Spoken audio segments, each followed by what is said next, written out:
Next, we are moving to the most exciting event of the Postgraduate Day of Research Week 2022, Fireside Chat. Our interviewee of the Fireside Chat, who obtained his BSc Engineering degree with first-class honors in the year 2001 from the Department of Electronic and Telecommunication Engineering, the University of Moratuwa. And MESc and PhD degrees from Western University, Canada in the year 2004 and 2008 respectively. His research interests are in the general area of computer vision and deep learning for vision. Currently, he is with the Department of Electronic and Telecommunication Engineering at the University of Moratuwa. I graciously invite Dr. Ranga Rodrigo onto the stage. Then our interviewer of the Fireside Chat, who is again a graduate from University of Moratuwa and completed BSc Engineering Honours and MSc in Mechanical Engineering from the University of Moratuwa, Sri Lanka in 2010 and 2012 respectively. Since 2012, he has been a lecturer in the Department of Mechanical Engineering at the University of Moratuwa. He is nearing completion of a PhD in Mechanical Engineering at the Computational Sensing and Smart Machines Laboratory, Department of Mechanical Engineering, University of Moratuwa. His research interests include soft robotics, mechatronics, biorobotics, and systems engineering. Please welcome and we cordially invite Mr. Asitha Kulasekara. So it's over to you, sir, to conduct the Fireside Chat.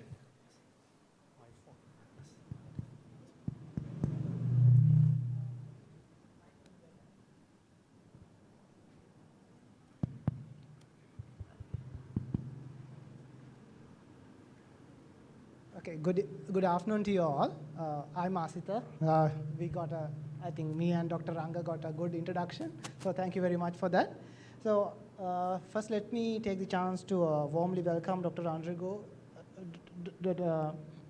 Rodrigo and all of you to this Fireside Chat. And it's a privilege to be discussing these research methods and research concepts with Dr.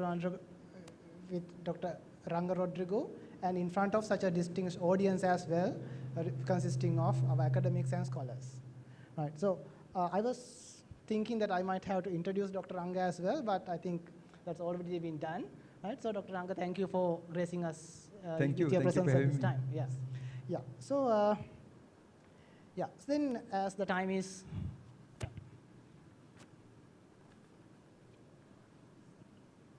okay, right. Yeah, now as we are running a bit behind schedule, I'll skip some of the banter and then quickly jump off to the questions. If Dr. Ranga is okay. Yes. Right. So, so again, let me reiterate, it's a privilege to be asking these questions and getting Dr. Ranga to share his experience and his secrets with all of you, right? So, okay, let me start the questions to Dr. Ranga with a bit of a difficult one, right? Because we need to get him settled in, right? So one of the things that academics that they don't like to do is to talk about themselves, talk about their achievements. So I'm going to spring a difficult question. So Dr. Ranga, can you tell us, can you describe your recent achievements? Yes, so thank you. I'm being questioned by a roboticist, right? So recent achievements have been in computer vision, which is my area of interest. So there we have been able to get good publications in that area. Maybe you heard on the first day we have 2 CVPR publications. CVPR conference is, if you take the Google metrics, it's the 4th highest, trailing behind Nature, New England Journal of Medicine and Science. So we are very happy about it. And there's this thing called Computer Vision Foundation, where our top computer vision conferences are hosted. So we have CVPR, WACV, BMVC, and so on. And even in the Google top 20 metrics in computer vision and AI, we have publications. So we are very happy about that. But all the credit must go to the students who worked hard to get this. Yeah, thank you, Dr. Ranga. I don't think it's totally the students, but okay, right. And from that list, I think it's a bit of a tall set of accomplishments, and I think there must be some secrets behind this. So I get to ask Dr. Ranga. So how did you go about achieving these accomplishments? Please share with us. Yes, actually, the initial phase of research was very hard on most of us of our age. Because when we came back to our university, we were overloaded with teaching work and administration work. And then Dr. Chamira shouted at me and Dr. Pratapasinghe shouted at me. Everyone started shouting at me. So then we started thinking about going for good work. So now when you think about it, the process, I think starts being on par with current research. I think Dr. Surangika also mentioned, I think you showed a tweet from Derek Kingma. So I also saw that tweet. So like that, you have to be very familiar with the current work going on in the world. You can do that through platforms like Twitter. You have to be looking at papers of recent conferences and journals, depending on your area. So if you are on par and are thinking at the wavelength of other researchers, then you are able to make a contribution. I think that's the most important thing. Then secondly, it is very important to find the right research gap, right? So if you do not find the right research gap, the work that you do, like Professor Priyandas on the very first day said, like leaning your ladder against the wrong wall. So how do you find that right research gap? That's a good question, and I'm not able to answer that at once, but when you read the papers, read their introductions, read their conclusions, follow Twitter, and are in sync with the community's thinking, then it becomes sort of obvious to you that solving this problem is useful. Now, the good thing about conferences is, if 10 people solve the same problem at the same time, if it is a large enough conference, all 10 papers can get accepted.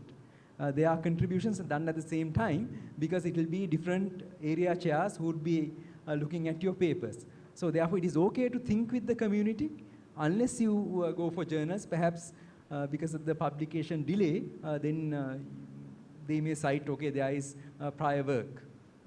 So that's the second thing, finding the right research gap. Even after you find that research gap, I think it is very important to know the other people's results. So you have to know the numbers and you have to try to surpass the results. But to get a publication in topmost forums, knowing the numbers and doing the number game is not enough. You have to do that with a contribution that other people can use. So there must be a true research contribution for such a paper to get accepted. So think about the numbers as well as the research contribution that you have. So in forums that we have, like CV Computer Vision Foundation forums, you have to produce something called an ablation study. What that means is you have to show that it is because of your contribution that you have been able to surpass the existing numbers. So actually dissect your own paper and show the true reason for that achievement. So I think if you follow these steps, I think everyone would be able to make contributions. Right. So thank you, Dr. Ranga. So I think there's a few steps that are critical. Yes. I think that's very helpful to all of our young researchers to get into that path. Right. But I don't think that path was a very happy or very easy or like just to jog along. I think I'm pretty sure there were a bunch of hurdles along the way. So can you tell us what were the major hurdles, and what technical, maybe other here? Yes. Yeah, that's a very good question. As I mentioned before, when you come back to the university, when that many staff members are not there before the strike, you get entangled with a lot of teaching. And everyone loves teaching, so therefore teaching becomes your main job, and there are some administrative duties also. Then the scary thing that happens is you get disconnected with literature. When you get disconnected with literature, getting back on track with literature is so hard. It is like once again starting your graduate studies, and you are old also, you cannot think as fast as you used to think. You cannot think at all sometimes. So then it is very hard. So that's the biggest challenge I faced, getting back on track with the literature. So once you have that, then you cannot be working now. Now you are slightly old, you have other responsibilities, you cannot type code on the computer. Your fingers do not move that fast now, so you need students. And students, you need good ones. You need good ones. So unfortunately, if the student is good, he can accomplish things in weeks. If the student is bad, it will take years to accomplish, and your time also is just spent in a not very much worthwhile manner. So finding right students is even now very much challenging. And thirdly, in our field, you know that there is this computational resource problem. So large companies have stepped into this field. Those who are in the field, Dr. Surangika knows. So Facebook's, Google's, Microsoft's, NVIDIA, they have humongous computational resources. To overcome that, you have to identify the area in which universities can contribute. So then the computational power is manageable. So I think those are the three main challenges that you have. Yeah. Dr. Ranga, I'm pretty sure it's nothing to do about your speed. You are very fast. No. So, yeah, now talking about those, like the ways that you overcome the hurdles, now, if I may, I want to get the details. So, what are the specific strategies that you used, and what are the methods and tools that you integrated into your workflow to overcome those hurdles and reach those accomplishments? Yes, that's a good question. So specific strategies, now when I look back at what we have done, they look obvious, but when you do that, you did not think that these are obvious. So one of the things perhaps is, when I just came back here, I went and spoke with Professor Priyan Dias. For what reason, I do not know, but he gave me some pointers about research. He said things like, do not discontinue your research career, which I did though. And then he said, do not lean the ladder against a wrong wall. And then he asked to apply for grants. And these things forced us to continue the research work. Then perhaps you might know there is this Qubits lab over there. It's funded by CodeGen. I was a part of that Qubits lab. Then different kinds of grants. Those things happened. So then also we realized that for a researcher to be successful, he or she must be out of state. Out of state. Out of state means if you are in New York, you have to be in California to be able to do research, whether you are in US. So if you are in Sri Lanka, maybe you have to go to India to do research. So out of state question is there. But it is different with undergraduates. Because if they do not do the research work well, they will not be able to graduate. So therefore, we engage undergraduates. So did Dr. Chamira. So these undergraduates are the ones who produce the best works we have done. So that's one of the strategies. And then the advice of colleagues was extremely helpful. So our department has a very encouraging culture about research. Dr. Chamira encouraged me, Dr. Pratap Singh encouraged me, all others encouraged me. Once in a while, they ask a question. So how is your research work going? So why aren't you publishing like that? So those are encouragements. And I think everyone needs that kind of encouragement, little bit of questioning and so on in a country like ours to be on par with research. Yeah. Yeah, Dr. Ranga, if I may just little bit go into that detail about getting the best out of students. Yes. Like now we have some students around here, no? So how would that relate? How would your need to get the best out of students, how can the students here leverage that? Yes, I think Dr. Surangika also alluded to this. Now, as a researcher, our work must be internationally valid. And if your work is internationally valid and your profile is internationally valid, you will be sought after. So I think we have been just thinking about the criteria of awards in our research. What that means is, can I get my MSc? Can I get my PhD through this? After the PhD, can I get an appointment? I mean, that's very limited kind of thinking. Think about, with my research profile, can I get hired by a foreign research group who thinks my work is good enough? If you think like that, you will produce great work and you will be recognized. So if you think in that perspective, I think you would be able to match the requirements of the lecturers and the students? I hope that's the question you asked. Yes, Dr. Ranga, yes. Now, I'm just going to now connect that to my next part because I want to know about how the young researchers here, mostly I think most are young researchers here, right? So how should they poise themselves? They are starting off on a career, or maybe they are in the beginning phases of a career, maybe academic, maybe going to industry, but as researchers with some training in research. How should they poise themselves at this point of their lives? Yeah. I think that's a very important question because sometimes if you do not plan out your path, you can make mistakes that you cannot reverse. For example, if you get a stupid paper accepted under your name, and you cannot remove that from your profile. So therefore, never succumb to low standards. Never succumb to low standards. How do you know the right standard? Know the right standard by what Dr. Surangika also mentioned, high ranks in the Google metrics, high H index, and all sorts of rankings that you have in journals and conferences. Target only those. And one more thing that I can tell you is, do not be defocused. You must have an area and you must love that area. So I have been in computer vision the day I started my graduate studies. I did with Professor Samarabandhu, it's a product from here.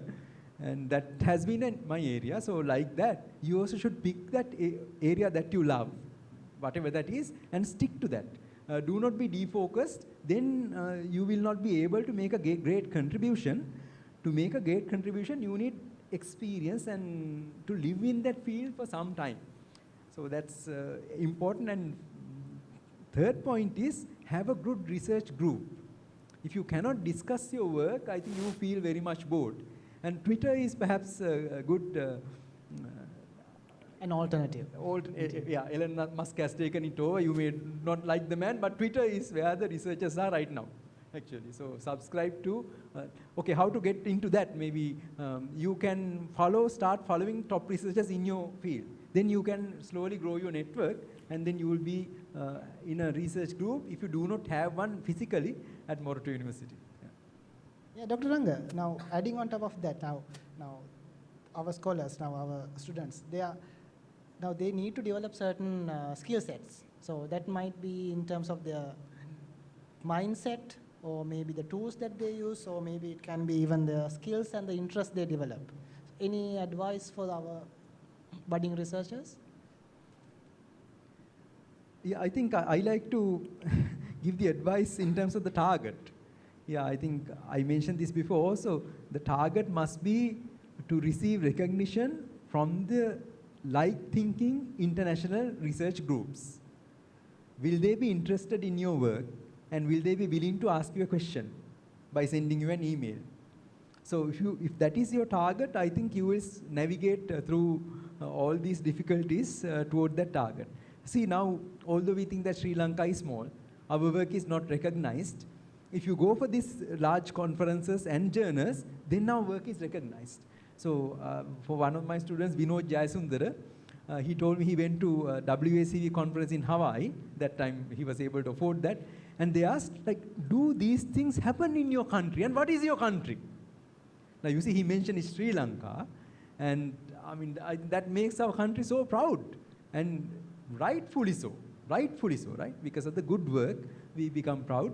And I think that's our thinking must be as a research community, through our excellent work, make our country proud, and people will hold us in high esteem because of that.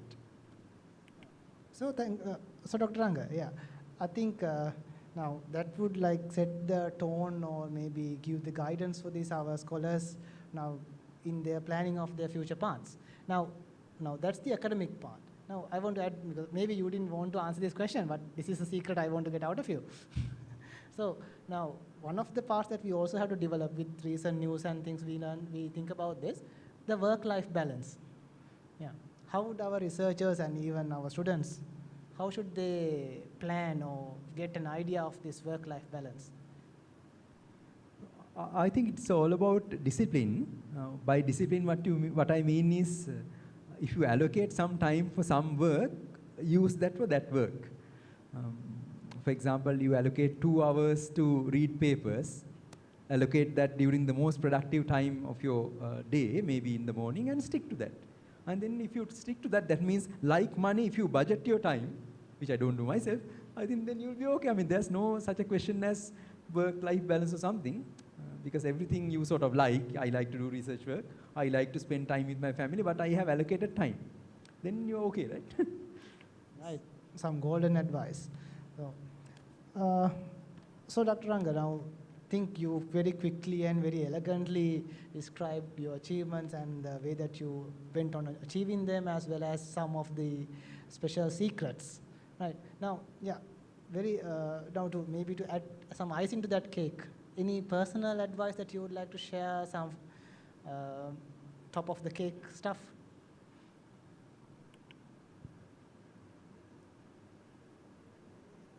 Yes, finally,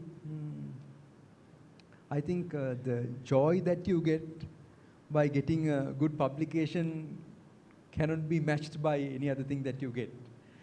So, I mean, knowing that itself is a big satisfaction. So, try to achieve that. It will make you so happy. That's what I can say to you. And thank you for asking these great questions and very methodical. Right. Thank you, Dr. Ranga. Yeah, I think, yeah, it's very fun to have a very fun interviewee. Right. Okay. So I think I've asked enough questions. Maybe we can open. Yeah, certainly. Yes. Open the floor for some questions. Yeah, either we can get the questions up on the screen, or anyone is there, we can share the mic. So I have one question. So basically,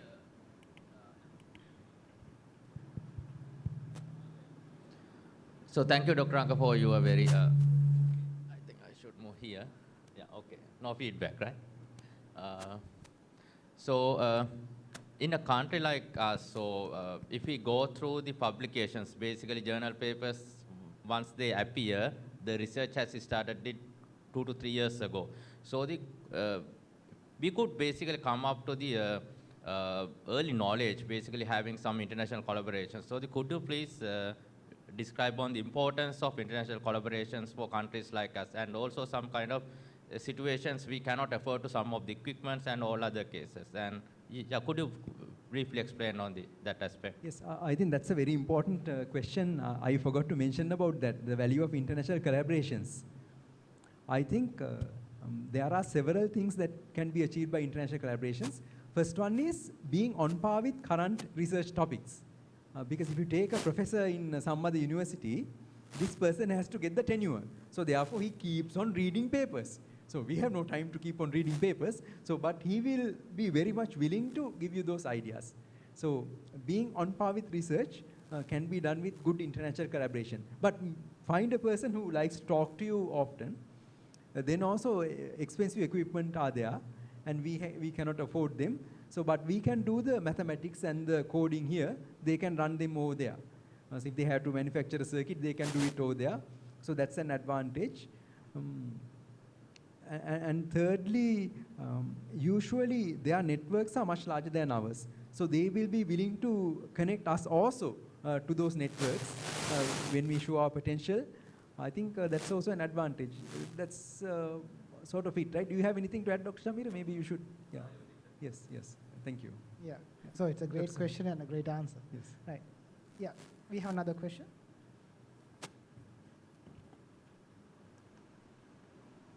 Yeah, just one point to add to what you just said, Dr. Ranga. So the computational power. So currently I'm having some collaborations with University of Toronto, and all our code is run in the Canada Compute because we don't have the power. Yes. So actually I also have a question. One is you mentioned about getting grants. Can you briefly explain where to look for and how to apply to grants in such a manner that you will win the grant?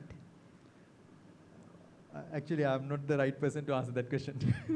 I will get Dr. Surangika to finally complete. So I think we have the regular agencies like SRC, NSF and NRC and other Sri Lankan grants, but I think Sri Lankan grants are trouble.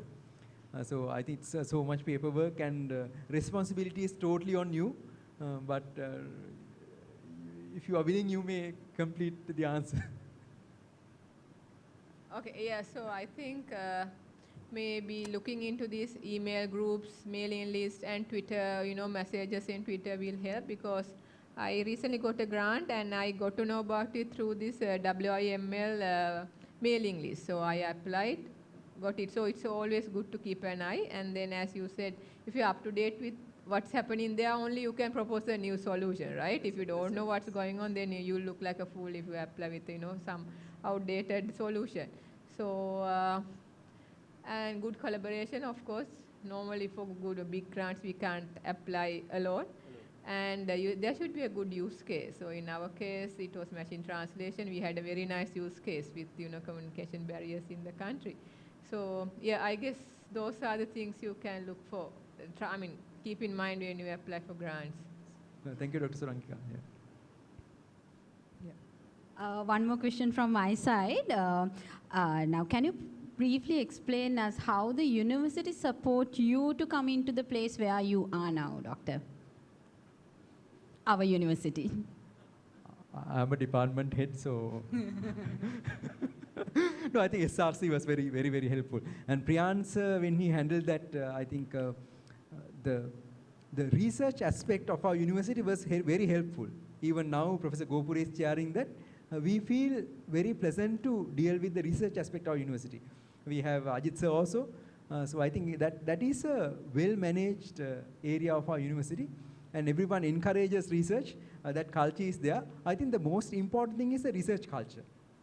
I think we have that in our university, the research culture, then SRC grants, and the recognition schemes.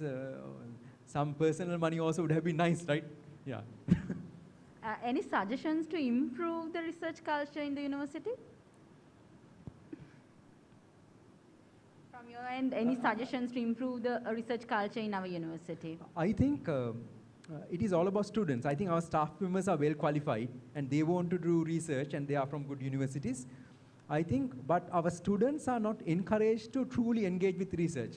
What is the reason? They do, okay, we can find grants and give them money. We have researchers also, they also like to publish, but what they lack is a career. After the work they do with us, can we promise them a career as illustrious as we have? Okay, our pay is not large, but our careers are illustrious, I think, at Morotua University. So can we promise such a career to our students? I think that's the most crucial thing that we need to think about if we want to improve the good research culture that we have at our university. Right. Yeah, thank you, Dr. Ranga. Yeah, I think maybe one more question. Anyone?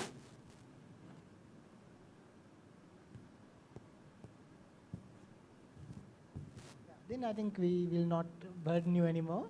Dr. Ranga, thank you very much for taking this time and sharing all these secrets with us, and also giving this aspiring view of the path and the accomplishments. So I again warmly thank you for that, and also for taking your time to attend this fireside chat. And then I also would like to thank all of you for being in attendance and being a very good audience with the questions and making the session very interesting. So thank you very much for attending this. Then we will conclude the session on the fireside chat. Thank you very much. Thank you very much.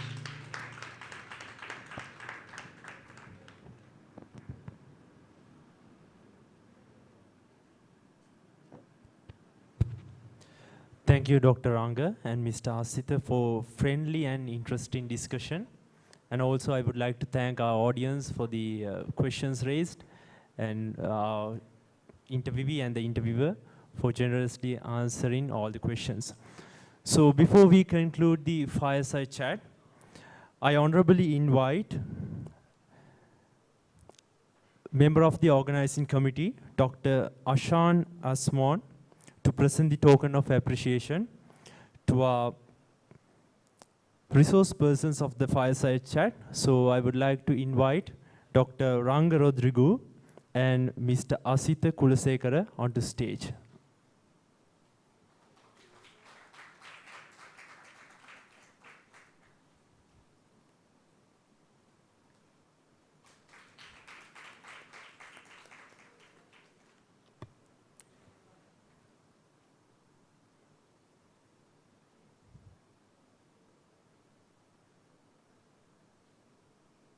Thank you all.